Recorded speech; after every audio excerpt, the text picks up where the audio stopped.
दोस्तों, हमारी Indian railway का सबसे बड़ा प्रोजेक्ट USBRL प्रोजेक्ट है, यानी कि जम्मू कश्मीर में ट्रेन को चलाना। USBRL प्रोजेक्ट का लगभग काम पूरा हो चुका है, लेकिन जो सबसे चैलेंजिंग फेस है वो है टनल T1, जिसकी वजह से अब तक USBRL प्रोजेक्ट का काम रुका हुआ है और दिल्ली से डायरेक्ट जम्मू कश्मीर ट्रेन नहीं जा पा रही है। तो आज के इस वीडियो में हम लोग जानेंगे कि ये टनल T1 खास क्यों है, टनल T1 में काम करने वाले इंजीनियर्स की सांस क्यों रुकी रहती है। आइए जानते हैं टनल T1 कितना खतरनाक है और कैसे हमारे इंजीनियर्स यहाँ पर काम कर रहे हैं, इसका कितना काम पूरा हो गया है और इसे पूरी तरह से तैयार होने में कितना समय लगेगा। नमस्कार दोस्तों, मैं विकास और आप देख रहे हैं ऑल इंडिया अफेयर्स।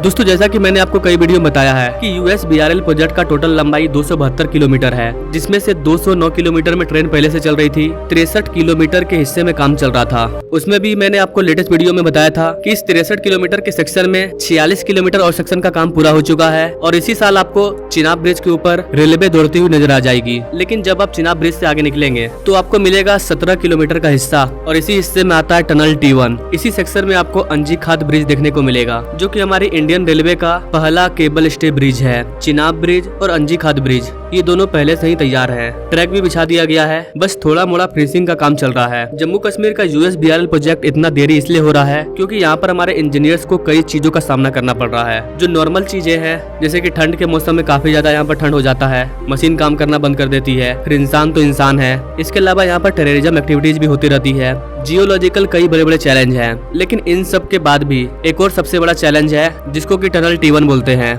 आज के टाइम में इसको टनल 33 कहते हैं। तो आप कंफ्यूज मत होइएगा, टनल T1 और टनल 33 दोनों एक ही है। इस टनल को तो तैयार कर लिया गया है, मतलब ब्रेक थ्रू इसका हो गया है। हमें पहाड़ के बीच में सुरंग बनाना था, हमने एक साइड से बनाना स्टार्ट किया और हम दूसरी साइड तक पहुंच गए। लेकिन इतना में ही टनल तैयार नहीं होता है, उसमें कंस्ट्रक्शन करना पड़ता है और कंस्ट्रक्शन करने में ही यहाँ पर प्रॉब्लम आ रही है। 2017 से पहले जब इस टनल को तैयार किया जा रहा था तो यहाँ पर एक बहुत बड़ा मेजर प्रॉब्लम आया था, जिसके बाद ये अनुमान लगाया गया था इस टनल में कभी भी धंसना गिर सकता है। तो इन सारी चीजों को देखते हुए 2017 में इसका काम बंद कर दिया गया। इसके बाद हमारे इंजीनियर्स ने यहाँ पर नई तरीके के टनलिंग मेथड को यूज किया और इसी नए टनलिंग मेथड के जरिए इस टनल को ब्रेक थ्रू किया गया। आपको बताना चाहेंगे गाइस कि टनल T1 त्रिकुट पर्वत के नीचे बनाया जा रहा है, यानी कि जो त्रिकुट पर्वत है उसके अंदर सुरंग किया गया है और त्रिकुट पर्वत के अंदर से होकर के ट्रेन गुजरेगी। गाइस, यहाँ पर आपको एक और चीज बताना चाहेंगे कि ये जो त्रिकुट पर्वत है ये यंग हिमालयन माउंटेन है और जो यंग माउंटेन होते हैं, जो जवान पत्थर होता है, वहाँ पर कई तरह के चैलेंजेस को फेस करना पड़ता है।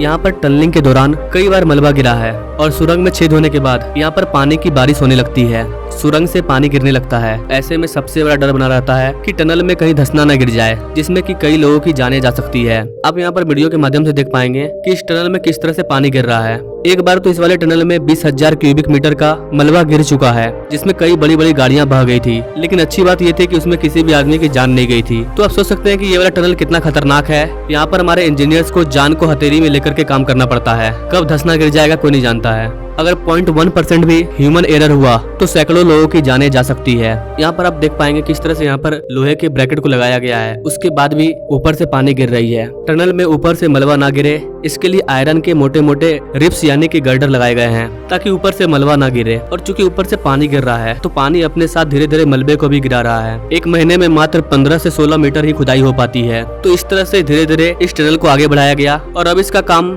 लगभग पूरा हो चुका है। जो काम थोड़ा मोड़ा बचा है वो टनल T1 में ही बचा हुआ है और धीरे धीरे वो चल रहा है। कई तरह के केमिकल का यूज करके सबसे पहले चट्टान को मजबूत किया जाता है। चट्टान को मजबूत करने के बाद फिर चट्टान के निचले हिस्से को हटाया जाता है। यहाँ पर केमिकल का यूज करके चट्टान को इसलिए मजबूत किया जा रहा है ताकि चट्टान एक बार में भड़क ना जाए। केमिकल चट्टानों को रोक करके रखते हैं, उसके बाद इंजीनियर्स इसे आसानी से धीरे धीरे टनलिंग कर पाते हैं। यहाँ पर सबसे बड़ा मेन प्रॉब्लम है पानी। ऊपर से पानी गिर रहा है और जब टनल में पानी गिरेगा तो जाहिर सी बात है कि वो अपने साथ मलबे को लेकर के आएगा। लेकिन लाख खामियों के बाद भी हमारे इंजीनियर्स लगातार इस पर काम कर रहे हैं और इसका लगभग काम पूरा हो चुका है। लेटेस्ट रिपोर्ट के अकॉर्डिंग बताया जा रहा है कि 4 से 5 महीने के अंदर ये टनल पूरा तरह से बनकर के तैयार हो जाएगा और 2025 के शुरुआत में ये पूरा प्रोजेक्ट बनकर के तैयार हो जाएगा। कई सेक्शन में कई डिपार्टमेंट के द्वारा कई अलग अलग इंजीनियर्स के द्वारा काम चल रहा है। ऐसा नहीं है कि सिर्फ एक ही जगह काम चल रहा है। पूरे USBRL प्रोजेक्ट के अलग अलग सेक्शन पर अलग अलग कंपनी के द्वारा काम किया जा रहा है। इस टनल में दोनों तरफ से काम चल रहा है, एक तरफ कटरा एंड और एक तरफ बनिहाल एंड, दोनों ओर से लगातार इसमें काम जारी है। तो गाइस ये था टनल 1 का